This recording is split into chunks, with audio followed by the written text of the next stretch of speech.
Qarabağ ölkə futbolunun ən özəl klublarından biri və bu komanda ilə bağlı həddindən artıq çox müraciətlər, suallar olur. Yəqin ki, hazırda ölkə futbolu deyəndə, ölkə futbolunun gələcəyi deyəndə bizi əsas düşündürən klublardan biri, bəlkə də birincisi Qarabağdır. Komanda maraqlı bir mövsüm keçirdi və Avropada çox böyük gözləntilərimiz var bu klubdan. Mövsüm necə keçdi, harda nələr çatmadı və digər bu kimi vacib məqamlara toxunacağıq.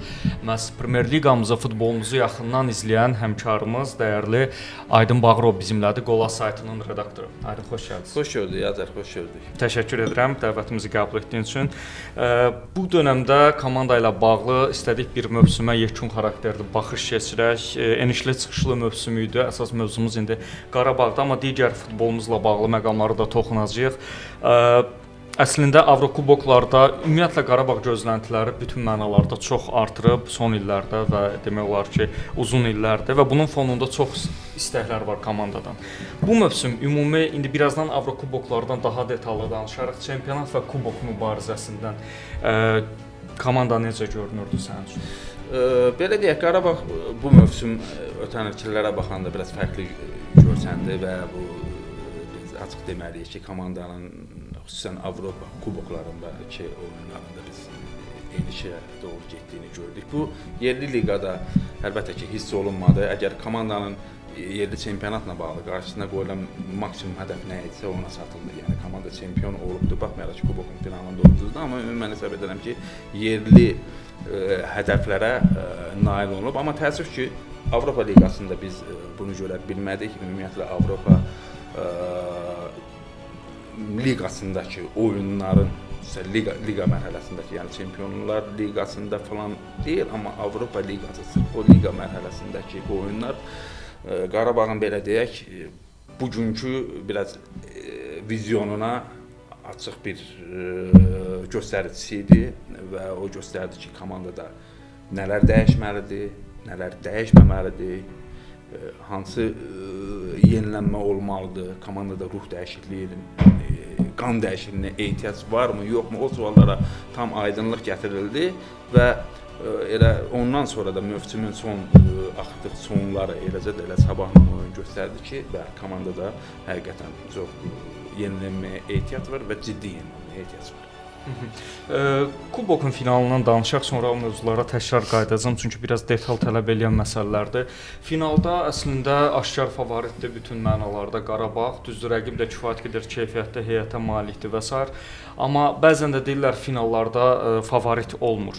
Bax, Qarabağ doğrudan da final idimi deyə favorit deyildi, yoxsa komanda açıq-aşkar üstünlük gözlənildiyi bir vaxtda çox ehtiyatlı futbol fonunda kubok əldə edir? Bilirsiniz, biz Qarabağdan danışırıqsa, amma kuboku qazanan onun rəqibi olan Sabahı da, onun da haqqını verməliyik ki, yəni Sabah da bu, yəni əlin hər şeydən üzmüşdür. Yəni bu yüksək büdcə ilə komanda hardasa 28 milyonluq büdcə ilə çempionatda yaxşı nəticə göstərə bilməmişdi. Yəni o büdcəyə adekvat bu nəticə deyil idi və ona görə də komanda bütün o gücünü qoymuşdu əlbəttə ki, kubok qazanmağına və sabah mən hesab edirəm ki, kubokun finalında layiqli qələbə qazandı. Düzdür, oyunla bağlı müxtəlif fikirlər var idi. Mən düşünürəm ki, burada hər hansı bir kənar vasitələr rol oynamadı. Yəni düzdür, hakimliklə bağlı fikirlər var idi, amma mən bu fikirlərlə qətiyyən qəbul eləmirəm. Sabah layiqli qələbə qazandı, haqqına qələbə qazandı və burada müəyyən məsələn mənə ən çox təəccübləndirən bir dənə detal oldu orada. Oyunun 6-cı dəqiqəsində demək hesab artıq 2-1 Qarabağın xeyrinə olanda bir dənə o detala siz də tamaşaçılar da YouTube-da bir dənə də baxa bilər. 93-6-cı dəqiqədə komanda hücum eləyir. Yəni son hücum da demək olar buna. Nəriman topu rəqibin cərimə meydançasının yaxınlığında itirir. Və orada Sabah futbol topu ələ keçirir, Sabahın futbolçusu topu ələ keçirir və hardasa 70 metrə yaxın müqavimətsiz irəliləyir, gəlir Qarabağın cərimə meydançasına doğru. Orada yenə onlar topu itirir, Yankovic topu itirib Sabah topu ələ keçirir və qol vurur, 2-2 eləyir və sonra da Sabah o əzmkarlığı hesabına da 3-2 hesabı ilə Qarabağ qazanır. Mən bu detala nəyə görə toxunuram? Bu detal həm də Qarabağ üçün bir sos siqnalıdır ki, yəni belə qollar, belə ucuz qollar komanda buraxmamalıdır. Əgər belə qollar davamlı olacaqsa, biz nə Qarabağı Çempionlar Liqasının liqa mərhələsi nədir? Avropa Liqasının liqa mərhələsi nədir? Heç Konfrans Liqasının liqa mərhələsində görə bilərikmi, görə bilmərikmi? Bu özü çox ciddi bir siqnaldır.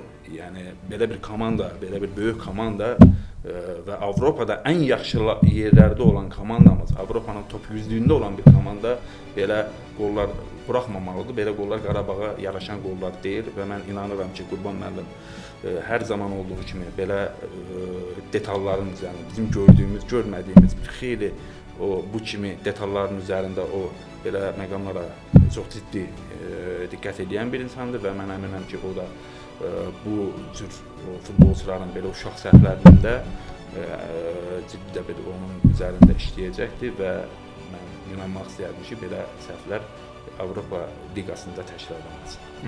Bunu nəyə bağlayırsınız daha çox? Bayaq qeyd etdiniz, biraz ruh dəyişikliyi, qan dəyişikliyinə də ehtiyac var. Mən ümumiyyətlə finalda belə mənə biraz təəccüblü oldu ki, sanki komandada çox arxaimçilik var idi. Komanda çox arxain çıxmışdı bu oyuna.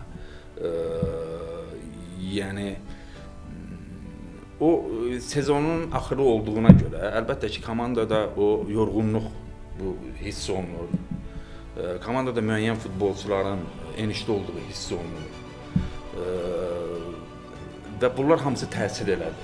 Həm o yorğunluq məsələsi var, psixoloji yorğunluq var, fiziki yorğunluq var, arxaimçilik var idi. Mən daha çox arxaimçiliyi gördüm komandada və sanki o ikinci qoldan sonra sanki Qarabağ tamamilə dayandı. Ümumiyyətlə əvəz eləmələrlə bağlı məncə biraz çox erkən idi əvəz eləmələr, biraz elə əvəz etmələr var ki, onun axırına doğru, yəni 80-81-də deyil, 90-da falan bəlkə də olsaydı, bəlkə də bu daha effektli ola bilərdi. Və məncə bax bunlar təsir elədi. Bunlar təsir elədi və əlbəttə ki, bu qeyd elədiyimiz o psixoloji yorğunluq var, fiziki yorğunluq var, arxaimçilik var və ən vacib məsələ dəyişikliklər. Artıq bu da göstərdi ki, komandada dəyişikliklərə gedilməlidir və güman edirəm ki, gediləcəkdir. Neftçi ilə məlum bir maç var idi, finala bərabər və Qarabağ həmin oyunda çempionluğu əldən vermişdi. Həmin oyundan sonra da Qurban Qurbanov və köməkçisinin də bir görüntüsü var idi, gülümsəyərək getdilər və sonrakı mövsümdə daha fərqli, daha böyük qayıtdılar.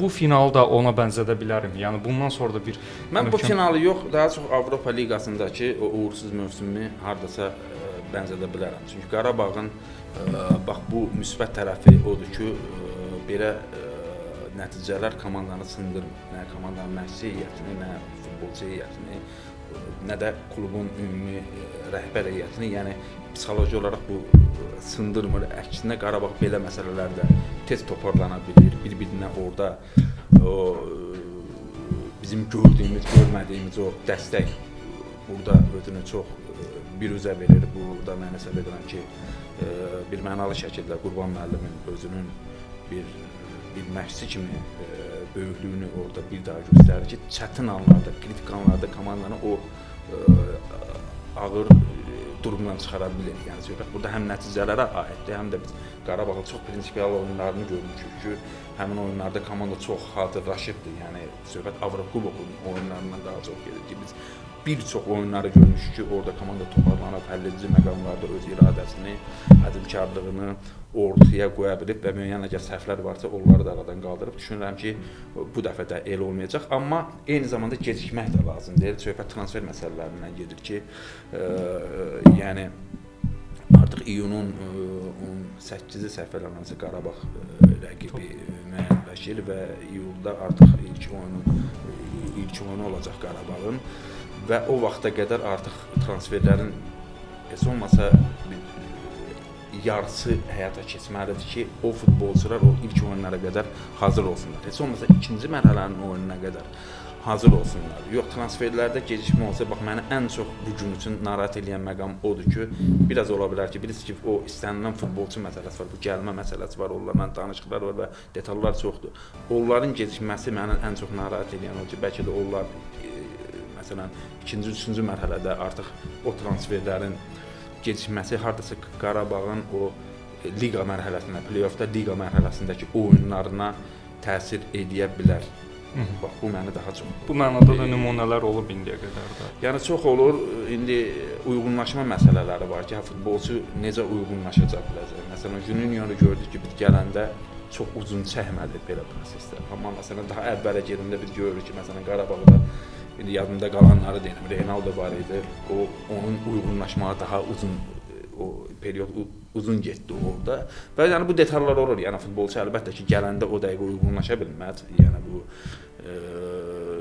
zaman tələb edir. O mənada deyirəm ki, yəni daha erkən olsa, əgər iyunda artıq bildiyimə görə iyunun ortaları komanda təlim məşq toplanışına yığılıb. Bax o müddətdə heç olmasa bax iyunun ortalarına qədər, o 20-sinə, 25-inə qədər müəyyən transferlər olsa, onların o ilk ona qədər komandaya adaptasiyasında vaxt lazım olacaqdır. Biz Qarabağ rəhbərliyi ilə jurnalistlərin bir görüşü var idi ilin sonunda və ümumi müzakirə xarakterli və bu cür görüşlər də açıq etiraf eləyək ki, çox yaxşıdır və digər klublarda məncə gələcəkdə bu barədə düşünə bilər. Çünki orada çox səmimi fikir mübadiləsi aparıldı. Elə Aydın Bağırovun özü də komanda ilə bağlı fikirlərini bölüşdü, birbaşa rəhbərliyə detalları orada təqdim edirdin və orada danışılan məsələ elə sənin tərəfindən təqdim olunan məsələ akademiya məsələsi idi, hansı ki, bununla bağlı belə deyək, uzun illərin müzakirə mövzusudur və narahatlıqlar hələ də qalır. Qarabağ bu mövsüm bir sıra gənclərə şans verdi, amma hələ də gözləntilərin altındadır sanki bu akademiya mövzuları. Bununla bağlı nələr deyə bilərik və gələcək necə? Ancaq çox sağ suala görə mən əvvəlcə bir daha həmin görüşdə ikimiz də elə o görüşün iştirakçısı idik və bu artıq Qarabağ klubunun rəhbərliyi tərəfindən bu ənənə halına alıb. Mən orada da dedim və bu günlərimdə dedim ki, bu gün bu tipli görüşlər, qeyri-rəsmi formatda olan bu görüşlər əhəmiyyətlidir, belə görüşlər olmalıdır klub rəhbərləri tərəfindən və ümumiyyətlə nəinki futbolda bu idman federasiyaları tərəfindən media ilə belə bir görüşlər olmalıdır. Bu AFA tərəfdən, AFA rəhbərliyi tərəfindən də olubdur bu görüşlər.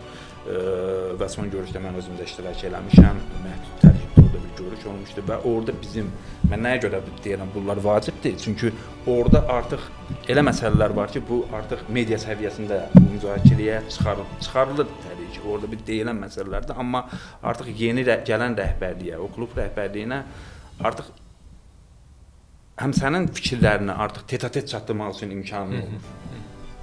Həm də onların bizim bilmədiyimiz və o elə detallar ola bilər ki, o bəlkə də məqbul deyil bu gün üçün bütün ictimaiyyətin bilmək.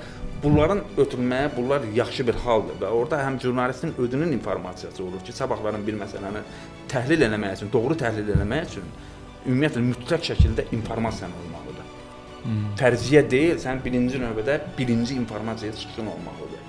Bu jurnalistikanın professional bir dəyəridir və bu mənada belə görüşlər jurnalistlər üçün də faydalıdır və indiki halda söhbət klublardan getsə klublar üçün də faydalıdır və bunu digər bizim klublarımız da eləməlidir və dediyim kimi digər idman federasiyaları da eləməlidir və burada belə deyək, ayrı seçkiliklə yox, professional idman jurnalistləri ki var, onların iştirakı ilə olmalıdır.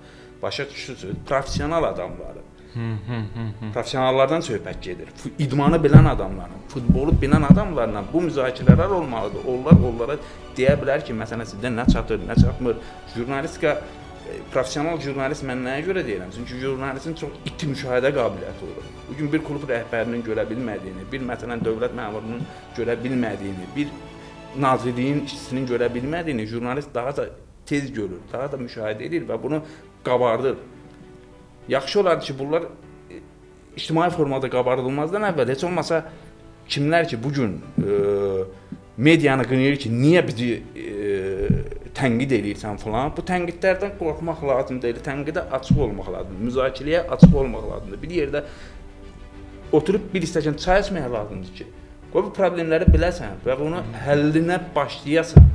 Yəni bu mənada bu tip görüşlər əhəmiyyətlidir və orada da elə ki, orada da mən qeyd elədim və sualına cavab olaraq orada mən iki məsələni qeyd elədim. Bir deyil, iki məsələni orada indi həm uşaq futbolu ilə bağlıdır, həm də Ağdamda gələcək İmarət stadionuna bağlı. Biz Bu gün əlbəttə ki, bölgələrdən danışırıqsa ki, bölgədə futbol olmalıdır. Əlbəttə ki, gələcəkdə artıq Ağdamda İmarət stadionu tikilib başa çatandan sonra bilirsiniz ki, cənab prezidentin bununla bağlı fərmanı var, özü şəxsən o stadionun da açılışında olub və gələcəkdə də əlbəttə ki, stadion tam tikilib başa çatandan sonra artıq Qarabağın gedib oyunlarını orada keçirməsi labüd. Yəni biz digər paytaxtdan keçid eləmək istəyiriksə, bu Qarabağda bunu eləməlidir. Bu keçid mərhələli şəkildə olmalıdır. Və daha çox mən orada da qeyd etdiyim kimi Qarabağ artıq imarət hazır olandan sonra və inanıram ki, belə olacaq. Qarabağ Avropada ev oyunlarını artıq imarətdə keçirə bilər. Düzdür, oranın 15 minlik tamaşaçı tutumu var və mən hesab edirəm ki, 15 minlik stadiondakı o coşqu, o dəstək qətiyyən Bakıdakı Tofiq Bəhramoğlu'nun 30 minlikdən az olmayacaq. Və oradakı görüşdə haqlı olaraq o qeyd edildi ki, şəraitlə bağlı məsələ. Bilirsiniz, Qarabağın bununla bağlı mən narahatlığını başa düşürəm. Çünki 2009-10-cu illərdə komanda bir müddət Quzanlıda oynamışdı və orada həmin vaxt Quzanlı Olimpiya kompleksində oynuyordu o zaman komanda və orada da şərait yaxşı deyil idi. Yəni komanda Olimpiya kompleksinin o məhdud otaqlarında, koridorda da otaq sayı çox az idi. Ətrafda belə bir yüksək səviyyədə komandanı qəbul etmək üçün otel yox idi. Yəni o səviyyədə otel yoxdur ki, yəni hardasa 50-60 nəfərlik bir günə o heyəti qəbul eləsin. Meydançanın durumu o ürəkaçan səviyyədə deyil idi və hardasa başa düşmək olur bu gün Azərbaycan Arenanın da tikintisini başa düşmək olar, burada keçirtməyini də başa düşmək olar və imarətdə, amma bugünkü Ağdamda artıq elə olmayacaq. Çünki ətrafda artıq Füzuli şəhərində beynəlxalq hava limanı var, Ağdamın özündə otellər tikilir, İmarət stadionu olacaq, onun yanında həlim məşq meydançası olacaq. Xankəndidə bizim otellər var, Şuşur, Qarabağda elə bugün elə bir işlər gedir ki, orada infrastrukturla bağlı heç bir problem olmayacaq və artıq o zaman da gəlib ki, biz gələcəkdə o stadion təmin olunub, hazır olandan sonra, tikilib hazır olandan sonra artıq Qarabağla oynayan komandalar, indi qrupda kim olacaq bilmirəm, Barcelona mı olacaq bu, yoxsa Juventus mu olacaq, hər kimsə onlar artıq Qarabağ torpağına ayaq basmalıdır. Bax orada o bir daha bütün dünyaya, bütün idman dünyasına, bütün siyasi institutlara, beynəlxalq ictimaiyyətə bir daha Qarabağın Azərbaycanın əzəli torpağı olduğunun növbəti təsdiqi, nidası olacaqdır. Biz də bunu gözləyirik. Bu məsələnin belə deyək, vaxtımızı çox almalıyıq. Bu məsələnin Qarabağ imarətlə bağlı tərəfi və akademiya ilə bağlı məsələyə gəlincə isə ümumiyyətlə bu tək Qarabağa deyil, qətiyyən Qarabağa, təkcə Qarabağa aid məsələ deyil. Bu ümumiyyətlə bizim futbolun böyük bir problemidir və mən dəfələrlə dediyim kimi bütün klublarımızın zaman keçirsən akademiyası olmalıdır. Yəni biz bugün görürük ki, o akademiya Qəbələdə var idi, Bakının da o akademiyası var idi. Sonra o Hafiz Məmmədovun artıq maliyyə imkanları, o problemləri yaranandan sonra ki, o baza artıq onun əlindən çıxdı. İndi o bazanın yerində hündür mərtəbəli binalar tikilib 5-6 dənə. Amma onunla belə Tovuzda biz görürük ki, artıq akademiyanın tikintisi artıq hazırda akademiya. Bu yaxşı bir haldır. Və həmin bax o akademiyaları, bax akademiya modeli, o binalar ki, bütün futbolçular gəlməlidir, bir yerdə qalmalıdırlar, bir yerdə qidalanmalıdırlar, yatmalıdırlar, durmalıdırlar, bir-birlərini yaxşı tanımalıdırlar və onlar digər klublarımızda da olmalıdır. Neticədə Qarabağda, Sabahda da müəyyən o sahədə işlər gedir və dediyim kimi akademiyanın, məktəbin fərqi bilinməlidir. Yəni məktəb başqa şeydir, akademiya başqa şeydir. Yəni bu günlərin biz Gənclik stadionunda, o tablonun arxasındakı süni meydançaya biz akademiya deyə bilmərik. Biz ona akademiya desək, insanları aldatmış olarıq. Bu akademiya deyil. Əlbəttə ki, şərti olaraq akademiya adlanır, amma realda bu akademiya deyil. Bu imitasiyadır. Bu imitasiyadır və o yaxşı meydançalar olmalıdır. Süni meydançalardan biz əl çəkməliyik. Azərbaycan futbolunun, dünya futbolunun bəlasına, düşməninə çevrilən bu süni meydançalardan əl çəkməliyik. Bu bizim balalarımızı qırır. Bu bizim futbolçularımızı şikəst edir. Valideynlər bu məsələyə diqqət etməlidirlər. Bu məsələni klubların rəhbərliyi qarşısında qaldırmalıdırlar. Yəni söhbət bütün klublarda hansı ki süni meydançalarda oynayır, o məsələni qaldırmalıdırlar. Xüsusən də söhbət keyfiyyətli süni meydançalardan gedir. Xüsusən əsas indi elə süni meydançalar var ki, bəlkə də buna bəzi mütəxəssislərimiz normal yanaşa bilər ki, bunun keyfiyyəti yaxşıdır. Amma mən istənilən halda hesab edirəm ki, süni meydançadan biz imtina etməliyik. Azərbaycan elə bir iqlim qurşağında yerləşmir ki, sən orada sənin süni meydançaya ehtiyacın olsun. Yəni bunu Norveçdə ola bilər. Çünki görürsən orada 15 dərəcə, 20 dərəcə şaxta olur, 30 dərəcə şaxta olur, Rusiyada ola bilər. Skandinaviyanın digər, məsələn, Skandinaviyadan Danimarkada ola bilər. İsveçrədə ola bilər. Amma bizdə nəyə ehtiyac var ki bu? Sadəcə klublar bu öz maliyyəsini düzgün xərcləməlidirlər. O sevimli legionerlərinə ayırdığı kisə-kisə pulların birini öz balalarımıza ayırmalıdırlar və o süni meydançalardan imtina eləməlidirlər. Həm bu aiddir uşaq futboluna, həm də bu aiddir böyük futbola. Və o mənada akademiyanın artıq mütləq lazımdır və o cümlədən Qarabağ Futbol Klubuna lazımdır. İndi sevindirici haldır ki, o 2 il əvvəl Tahir bəylə görüşdə orada qaldırıldı, mən tərəfdən qaldırıldı, bu məsələ orada da deyilmişdir. Ondan sonra o sahədə işlər görülməyə başladı və orada biz görürük ki, Avtandil Hacıyev gətirildi koordinator olaraq, Nail Kərimov bizim peşəkar uşaq futbol sahibidir və peşəkar mütəxəssislərimizdən biridir. O gətirildi, bu istiqamətdə işlər gedir. Yəni texniki olaraq, yaradıcı olaraq bu mənada işlər gedir, amma yetərli deyil. Akademiya olmadığı müddətdə, o akademiyanın binası özülü qoyulmadığı müddətdə bizdə istənilən səviyyədə o futbolçular çıxmayacaq. Amma yenə də haqqını da verək ki, yəni futbolçular gəlir. Əvvəl ümumiyyətlə çox az idi. İndi biz bu sezon 2 futbolçu görmüşük Qarabağda, amma bunlar daha çox olmalıdır. Daha çox olmalıdır və mütləq şəkildə o Tahir bəy yer məsələsidir ki, yerlə bağlı problemlər var və bu yerlə bağlı problemdə həllini tapmalıdır. Əgər Tahir bəyin qeyd elədiyi kimi bu əgər onların istədiyi ərazidə deyilsə, Bakıda daha çox yerlər var və mənim fikrimcə necə ki, Qərb bölgəsində Tovuzda futbol akademiyası olduğu kimi, Qəbələdə futbol akademiyası olduğu kimi, belə bir akademiyanı da Qarabağ bölgəsində də tikmək olar. Və əsas komanda ilə bağlı daha bir sualım var. Transfer məsələləri, bəzən ictimaiyyətdə belə fikirlər olur ki, Qarabağ yaxşı büdcə ayırmır və yaxud da ki, belə deyək, daha yaxşı ola bilər. Amma kifayət dərəcədə keyfiyyətli futbolçular gətirilir zaman-zaman. Bu mövsüm bu istiqamət, həm bu fikirlərə bir cavab istəyəcəm, baxışın necədir, həm də bu mövsüm komandanın transfer məsələlərinə nə qədər ciddi yanaşacağını, böyük büdcə ayıracağını. Əvvəla sualınızın ikinci hissəsindən başlayım, nə dərəcədə ciddi yanaşacaqlar. Ümumiyyətlə Qarabağın scout sistemi Qurban Qurbanovun gəlişindən sonra bu məsələyə ən ciddi yanaşan bizim klubumuzdur. Ümumiyyətlə bu scout sistemi işinə nəinki peşəkar, ümumiyyətlə həm də vicdanla yanaşan bir scout sistemi var. Və bu da özünü həyata keçirilən transferlərin səviyyəsində göstərir. Yəni kimi gəldi almaq məsələsi deyil, kimə gəldi pul xərcləmək məsələsi deyil. Pulu necə, harda, kimdən biraz pul qoparım, yeyim məsələsi deyil. Yəni bu məsələdə birbaşa Qurban müəllimin nəzarəti altında olan bir prosesdir.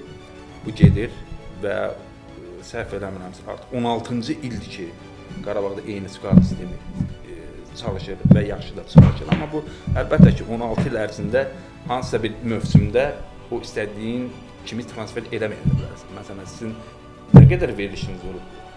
Mən əminəm ki, onların hər birində yaxşı söhbətlər olub, yaxşı müsahibləriniz olub. Amma o demək deyil ki, bütün verilişlərinizdə reyting qazanırsınız və yaxud da mənim nə qədər yazım olubdur. İndi o demək deyil ki, mən bütün yazılarımı yaxşı yazıram. Bəzi yazılarıma baxıram, neçə il əvvəl yazmışam, mən ondan imtina eləmək istəyirəm. Yəni belə bir şeylər olur. O cümlədən də bu da bir peşəkar işin tərkib hissəsidir. Burada yaxşı şeylər də olacaq, yaxşı transferlər də olacaq. Sən ümid bəsləyib futbolçu gətirsən, indi alınmır. Məsələn, heç kim deyə bilməz ki, Kaşyuk pis futbolçudur. Yəni sabahda özünü doğruldu, Azərbaycan çempionatında özünü doğruldu. Bu yaxşı bir liqamıza gəlmiş, yaxşı bir futbolçuydu. Amma indi Qarabağda alınmadı da, bu doğrula bilmədi. Yəni indi bu mövsüm belə alındı. Adday özünü doğrulda bilmədi də. İndi belə alındı. Olmalıdır. Amma biz əgər niyə danışanda bu iki nəfərdən danışırıq? Niyə biz benziyalardan danışmırıq? Niyə o Kadini dünya futboluna, Avropa futboluna qazandıran Kadidən danışmırıq? Benziya müsahibə verir, deyir mən həyatımın ən yaxşı dövrünü Qarabağda keçmişəm. Bundan niyə danışmırıq? Kim eləyibdi? Juninho'dan danışmırıq. Reynaldolardan danışmırıq. Richard Almeida'dan danışmırıq. Hamısı gəlib Qarabağda futbolçu karyerasının zirvəsinə qalxıb. Niyə? Kimin hesabına? Bir nəfər ad var, Qurban Qurbanov. Vəssalam. Qurban Qurbanov eləyib onları. Və o kişinin, o məşqçinin haqqı yeyilməməlidir, onun haqqına girilməməlidir. Mən, siz sual deyirsiniz ki, transferlər məsələsində də niyə alınır? Mən burada kənar fikirlərə deyil, mən birinci öz informasiyama arxalanıb, mən fikri deyirəm və bu mənbələr birbaşa o danışıqların iştirakçısı olan tərəflərlə, mən Qurban müəllimin özündən dəfələrlə bu mətbuat üçün deyil, şəxsi söhbətlərdə dəfələrlə mən soruşmuşam, klubun rəhbərliyindən soruşmuşam. Niyə məsələn gəlmir, deyək ki, 2 milyonluq futbolçu Qarabağ? Və bunun səbəbləri var. Gəlin baxın, mən keçən dəfə İTV-nin efirində də dedim ki, niyə məsələn 5 milyonluq orada həmkarlarımız sual verir ki, 5 milyonluq futbolçu niyə almır Qarabağ və yaxud da təxminən buna bənzər. Mən də dedim ki, 5 milyonluq futbolçu ümumiyyətlə nəyə görə Azərbaycan liqasına gəlməlidir? Gedib Türkiyə Super Liqasında bu ola-ola niyə gəlməlidir ki buna? Və yaxud da futbolçu var ki, deyək ki, fərz edək ki, bunun qiyməti bir 400 min avrodur. Fərz edək ki, və belə detallar çox olur. O 400 minə Azərbaycana gəlməyə razılaşmır, amma gedir 300 minə Macaristanda oynayır. Yəni belə detallar var. İndi biz elə məsələlər var ki, burada məsələnin tək futbolla bağlı məsələlər deyil də, futboldan kənar amillər var. İnsanlar var ki, gəlib Azərbaycanda deyir ki, mən gedib bölgədə oynamaq istəmirəm. Qəbələdə nə qədər futbolçular var idi, darıxırdılar. İndi Sıxadadze yaxşı bir qərar verib, çox xoşum gəldi onun müsahibəsində də. Deyir, futbolçu mənim futbolçumdur, müqavilə ilə klubuma məxsusdur, klub hardadırsa o da orada olmalıdır. Oynamayan gəlməsin, oynamırsa gəlməsin. Yəni futbolçu da, klub da, futbolçu da, məşqçi də biraz futbolçunun nazı ilə də çox oynamalıdır. İndi başa düşürük, legionerləri gətirmək də o istədiyin yəni çətin məsələdir. Amma belə detallar var və məsələn Qurban müəllim özünün mənlə elə müsahibədə dediyi sözlər var. Deyir, məsələn elə futbolçu var ki, bizim istədiyimiz pula gəlmir və yaxud da elə futbolçu var ki, elə pul istəyir ki bizdən, mən də onu ona vermək istəmirəm. Yəni bir futbolçu mənim nəzərimdə bir 500 min qiyməti var, amma o bizdən 2 milyon pul istəyir. 2 milyona bəs ya da ki, bu onun 3-4 başqa bir futbolçu, daha keyfiyyətli futbolçu gətirə bilər. Yəni bu detallar var və ictimaiyyətdən də mənim bir istəyim ola bilər ki, yəni bu məsələlərdə daha çox peşəkar adamlara, bu işin içində olan adamların fikirlərinə inansınlar. Hansısa bir Facebookdakı bir intriqantın fikirləri ilə, hansı orada bir dənə yazdığı rəylə ona uyğun hökm çıxartmasınlar. Ya biz bu işin içindəyik də, biz məlumatımız hər halda onlardan çoxdur. Hətta mediaya çıxartmadığımız məlumatlar var. Yəni bu hər şeyi biz indi ictimaiyyətə danışmırıq, eləmirik. İndi zamanı gələndə bəlkə də nəsə açıqlana bilər. Bu etik də deyil ki, heç o məsələləri ictimai müzakirəyə çıxardır. Amma yaxşı olar ki, peşəkarlara, bu sahənin peşəkarı olan insanlara inansınlar. Lazım. İnformasiyalı olan insanlara inansınlar.